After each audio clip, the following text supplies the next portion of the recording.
ओम नमः शिवाय मित्रों। तो फिर देखिए, आज मुझे इस श्लोक के बारे में बताना था आपको कि इस श्लोक को जो मलच लोग हैं, जो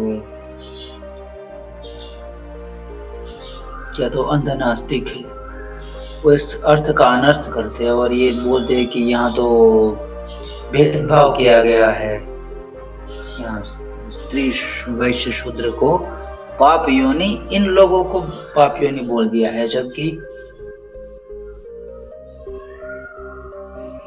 अर्थ में कहा है कि पाप योनि स्त्री वैश्य तथा शूद्र, ये अर्थ लेकर इसको करना चाहिए, लेकिन वो ऐसा करते नहीं। तो चलिए अच्छे से हम समझते हैं क्या लिखा है। माम ही पार्थ विपाश्येत्य येऽपि स्त्रियो पापयोनयः स्त्रियो वैश्यास्तथा शूद्रास्ते अपि यान्ति परां गतिम्। इसका अर्थ होता है, क्योंकि हे अर्जुन, पाप योनि स्त्री वैश्य तथा शूद्र जो भी हो, वे भी मेरी शरण होकर परम गति को प्राप्त होते हैं। ये इसका मतलब होता है। लेकिन इन लोगों ने क्या किया कि पाप योनि यह बोल करके फिर बोल दिया कि स्त्रियो वैश्या तथा शूद्र, मतलब उन्होंने ये बोला कि ये पाप योनि है, लेकिन पाप योनि को फिर स्त्री शूद्र वैश्य ये सब बता के वो कर रहे हैं। और ये जो किया हुआ जो भाष्य है वो शंकराचार्य जी का बताते हैं। लेकिन भगवत गीता के शंकराचार्य जी ने एक नहीं थोड़ी वो भाष्य किया है, 1000 से भी अधिक टीकाएं हैं श्रीमद् भगवत गीता पर, क्योंकि भगवान कृष्ण ने जो बोला है वो समझाने के लिए हजारों लोगों ने प्रयत्न किया है।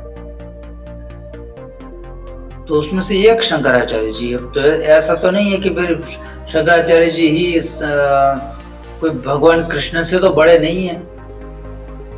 वो पूछने तो गए नहीं थे वहां उनके पास कि आपने ये बोला वो इसका क्या मतलब था। तो प्रत्येक व्यक्ति को, और यहाँ पर आपको संस्कृत का ज्ञान होना आवश्यक है ना, कि वो कोई ऐसा सिद्धियों का वर्णन करना है कि हाँ भाई शंकराचार्य जी सिद्धिमान पुरुष थे, बहुत सारी सिद्धियां थी, तो वो जो बोल देंगे वो सत्य हो जाएगा, ऐसा नहीं है। उनके आगे वाले श्लोक भी देख लेंगे ना, तो भी आपको होगा कि वो थोड़ा सा जो भगवान कृष्ण ने नहीं बोला है ना, वो भी वो बता देते हैं, क्योंकि हमें वो सब सुनने की आवश्यकता नहीं है। भगवान कृष्ण ने जितने शब्द बोले हैं उन शब्दों के अर्थ को समझ के ही हमारे पास इतनी बुद्धि है कि हम स्वयं में उसको समझ सकते हैं, इसलिए अधिक शब्दों की आवश्यकता ही नहीं है। तो यहाँ पर बिना शब्दों के अधिक क्या किए, हमने अभी जाना कि क्या इसका अर्थ होता है, तो इसी अर्थ को आप समझिए अच्छे से। यहाँ पर इस तरीके से बताया, और ये कहा जाता है कि रामानुजाचार्य ने इस तरीके से मतलब किया था। हाँ बिल्कुल, मुझे ये मतलब अच्छा लगा है, और यही आप समझ लीजिए ना कि देखिए पाप योनि यहाँ अर्थात पाप योनि, फिर बोला कि स्त्री, अच्छा स्त्री, फिर वैश्य तथा शूद्र। और यहाँ पर ऐसा तो था नहीं कि ये सब पाप, और सोचिए कि यदि ऐसा भी अर्थ लिया जाए ना, तो भी आपको सार समझना है। अर्थात यहाँ पर भी उल्टा कहा तो यही है ना कि ये सब देख लिया, लेकिन उन अंध नास्तिकों को, ये अंध इसलिए मैं बोलता हुआ ना, उनको इतना तो दिख गया, लेकिन ये पराम गतिम, ये क्यों नहीं देखा? कितनी बड़ी बात है पराम गतिम, अर्थात परम गति। यदि कोई परम गति पाले तो इसका मतलब है कि उसको ब्रह्म का साक्षात्कार हो गया। और यहाँ पर एक बात मैं ये बता देता हूँ कि मेरी शरण आने को ये साकार ब्रह्म की बात नहीं हो रही। यदि कोई ये समझ लेगा कि साकार ये कृष्ण भगवान है, उसको मतलब वैष्णव बन के फिर वही बांसुरी वाले कान्हा जी है, उनकी भक्ति करते रहे तो ये परम गति।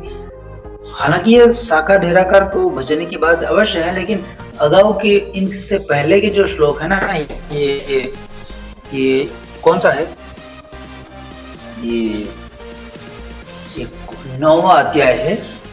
तो उस 9वें अध्याय के जो इससे पहले के जितने भी 32 वाले जो श्लोक से पहले जो 1 से लेके 31 तक आप पढ़ते जाएंगे तो पता चलेगा कि वहां तो कहे थे कि सृष्टि का कारण मैं ही हूँ, ये पूरी प्रकृति मेरे अधीन है, लेकिन वो मेरे आश्रित है, लेकिन मैं किसी पर आश्रित नहीं हूँ।